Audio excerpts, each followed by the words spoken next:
नमस्कार बच्चों, मैं पचौरी सर आपको आज इलेक्ट्रिक फील्ड के बारे में डिस्कस करूंगा। ये क्लास 12th का बहुत इंपॉर्टेंट टॉपिक है, तो ध्यान से सुनें, ठीक है। इलेक्ट्रिक फील्ड क्या होता है? एक सोर्स चार्ज के आसपास का वह रीजन जहां तक वो एक टेस्ट चार्ज को क्या करे, अट्रैक्ट करे या फिर रिपेल करे। See the condition, electric field क्या होता है? It is the imaginary region, it is the imaginary region around a source charge, around a source charge।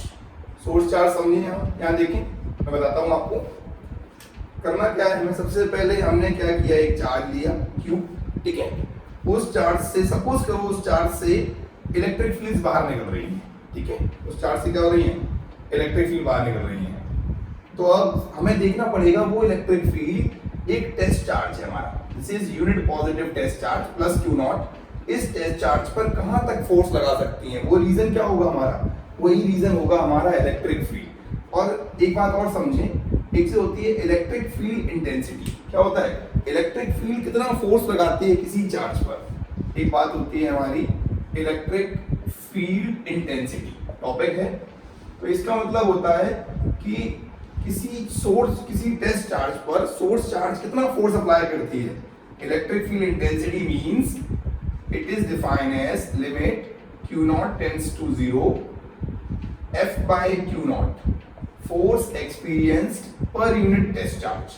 कोई टेस्ट चार्ज इलेक्ट्रिक फील्ड में कितना फोर्स एक्सपीरियंस कर रहा है, कितना चार्ज लग रहा है, कितना फोर्स लग रहा है उस पर, वही क्या होती है हमारी इलेक्ट्रिक फील्ड होती है, ठीक है। इसकी यूनिट क्या होगी? यूनिट होगी Newton per coulomb, Newton per coulomb और वोल्ट पर मीटर, ठीक है। ये इसकी यूनिट होती है। एक बात समझे, अगर किसी चार्ज को सपोज करो ये हमारा सोर्स चार्ज है, यहाँ पर टेस्ट चार्ज है, तो इस चार्ज पर कितना फोर्स लगेगा इस सोर्स चार्ज से? आप फोर्स कैलकुलेट कर सकते हैं इजीली। फोर्स का फॉर्मूला क्या हो जाएगा? Q naught into E। E is the electric field, ठीक है। तो फोर्स क्या लगता है किसी टेस्ट चार्ज पर? इलेक्ट्रिक फील्ड कितना फोर्स अप्लाई करती है? F equal to Q naught E। Clear? Electric field intensity का मतलब होता है किसी इलेक्ट्रिक फील्ड में हर टेस्ट चार्ज पर कितना फोर्स लग रहा है, वही क्या होती है उसकी इलेक्ट्रिक फील्ड होती है। एक बात समझें और देखें, तो इलेक्ट्रिक फील्ड अगर हमारा सपोज करो पॉइंट चार्ज है, कैसा चार्ज है? पॉइंट चार्ज, कैसी इलेक्ट्रिक फील्ड बनाएगा? It is always form non uniform electric field, non uniform electric field. ये नॉन यूनिफॉर्म इलेक्ट्रिक फील्ड क्या होता है? नॉन यूनिफॉर्म इलेक्ट्रिक फील्ड का मतलब सपोज करें ये सोर्स चार्ज है, इसके आसपास इलेक्ट्रिक फील्ड है, इस वाले पॉइंट पर, ए पॉइंट पर और बी पॉइंट पर। ए पॉइंट पर फोर्स ज्यादा होगा, ठीक है, क्योंकि डेंसिटी ज्यादा है वहां पर, ठीक है। और बी पॉइंट पे क्या होगा? फोर्स की वैल्यू क्या होती जाएगी? कम होती जाएगी। आप समझ सकते हैं ऐसे। इलेक्ट्रिक फील्ड क्या होता है? इनवर्सली प्रोपोर्शनल होता है आर स्क्वायर के, डिस्टेंस के स्क्वायर के क्या होता है? इनवर्सली प्रोपोर्शनल है। जैसे जैसे डिस्टेंस बढ़ाते जाएंगे फोर्स की वैल्यू क्या होती जाएगी?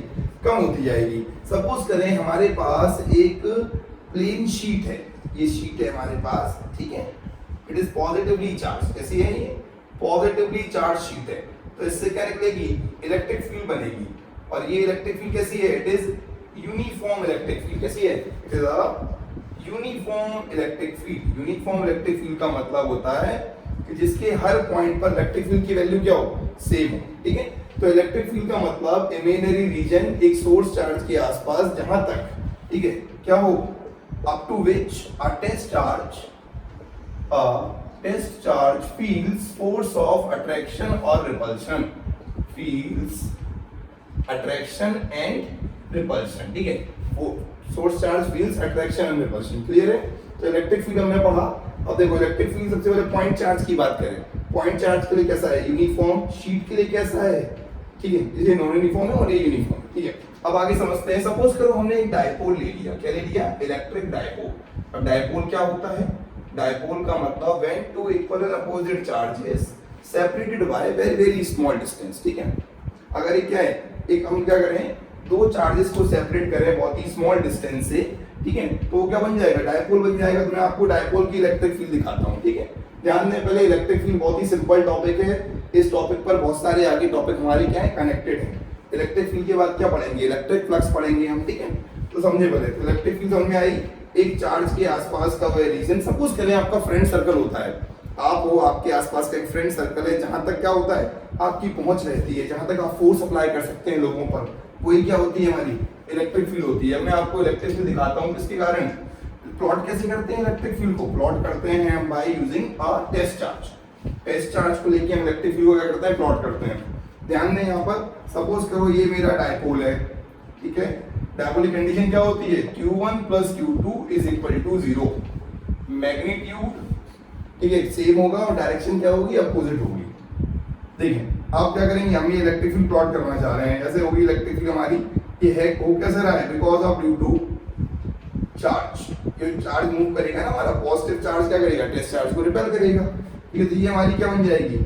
It is a electric field around a dipole. किसी डायपोल के आसपास ऐसे इलेक्ट्रिक फील्ड बनती है, पॉजिटिव से क्या जाएगी? बाहर जाएगी, ठीक है, away from the positive charge and towards the negative charge. Clear? तो पॉजिटिव के लिए क्या होगा? ध्यान दो, ये पॉजिटिव चार्ज है, इसके लिए इलेक्ट्रिक फील्ड होती है रेडियली आउटवर्ड। क्या होती है? It is radially outward. Clear? Positive के लिए रेडियली आउटवर्ड है, it is Q greater than 0। और नेगेटिव के लिए क्या होगा? रेडियली इनवर्ड होगी। नेगेटिव के लिए देखें, नेगेटिव के लिए सपोज करो मैं यहां ड्रॉ करता हूं, नेगेटिव के लिए क्या होगा? It is radially inward. It is radially inward. Clear? The value is Q less than 0। Q less than 0, ठीक है। तो ये हमारा पॉजिटिव चार्ज के लिए, ये नेगेटिव चार्ज के लिए। It is for dipole. Dipole means when two charges have equal magnitude, when two charges have equal magnitude but they are having opposite direction. Clear? Then we have to find a electric field due to two similar charges. Suppose the condition is Q1 Q2 greater than 0. It means the product of two charges is greater than 0. It means it will repel. Just see the condition, it is a positive charge, it is also a positive charge. Electric fields are just like this. They are repelling each other. They are repelling each other. Clear? ये क्या है हमारी? ये हमारी electric field है because of due to two equal charges. Clear? Magnitude कैसा है दोनों का? सेम होगा because they are repelling each other. It is a condition of repulsion. Condition of repulsion. Clear? Then next, what is the value of Q1 Q2 less than 0? ध्यान दो, Q1 Q2 less than 0 के लिए क्या होगा? Less than 0 के लिए ऐसे बनेगा, ये नेगेटिव चार्ज है, ये भी नेगेटिव है, और डायरेक्शन क्या होगी? इलेक्ट्रिक फील्ड तो रिपेल करेगी but direction is opposite. Direction क्या होगी? इसके जस्ट अपोजिट डायरेक्शन हो जाएगी। क्लियर है? तो ये हमने पढ़ा इलेक्ट्रिक फील्ड के बारे में। इलेक्ट्रिक फील्ड क्या होती है? एक चार्ज के आसपास का वह रीजन जहां तक क्या होता है, किसी टेस्ट चार्ज पे क्या लगता है? फोर्स लगता है। आइदर अट्रैक्शन का फोर्स लगेगा या फिर रिपल्शन का लगेगा। वो किस पे डिपेंड करेगा? सोर्स चार्ज के ऊपर। क्लियर? तो हमने ये इलेक्ट्रिक फील्ड पढ़ा। इलेक्ट्रिक फील्ड बहुत ही सिंपल सा कॉन्सेप्ट है, ठीक है, इलेक्ट्रिक फ्लक्स पढ़ने के लिए। देन हम नेक्स्ट टॉपिक कंटिन्यू करते हैं, इलेक्ट्रिक फ्लक्स। इलेक्ट्रिक फ्लक्स देखें, ठीक है। इलेक्ट्रिक फील्ड के बाद कौन सा टॉपिक पढ़ेंगे हम? इलेक्ट्रिक फ्लक्स पढ़ेंगे। इलेक्ट्रिक फ्लक्स क्या होता है? Total number of electric field line threading a surface. किसी सरफेस से कितनी इलेक्ट्रिक फील्ड लाइंस क्या हो रही हैं? पास हो रही हैं, वही क्या होता है हमारा? उसी को बोलते हैं इलेक्ट्रिक फ्लक्स। इलेक्ट्रिक फ्लक्स क्या होता है? Total number of electric field lines passing through a surface. Electric flux का ये फॉर्मूला होता है, ध्यान दो। Electric flux phi is equal to E vector dot ds vector with the area vector. Just take an example of this. It is a spherical surface. Okay. This is a surface area S. Radius is 4 pi r square. Surface area S. ds is the small elemental area. It is a small elemental area. This is the electric field and this is the area vector. Clear? In this case the angle is 0 degree. You can see the angle is 0 degree because electric field is parallel to area vector. Clear? In this case, in the simple case, it is a sphere. You cannot consider it a circle. It is in 3 dimension, but you can say it is sphere. Clear? So you can expand it.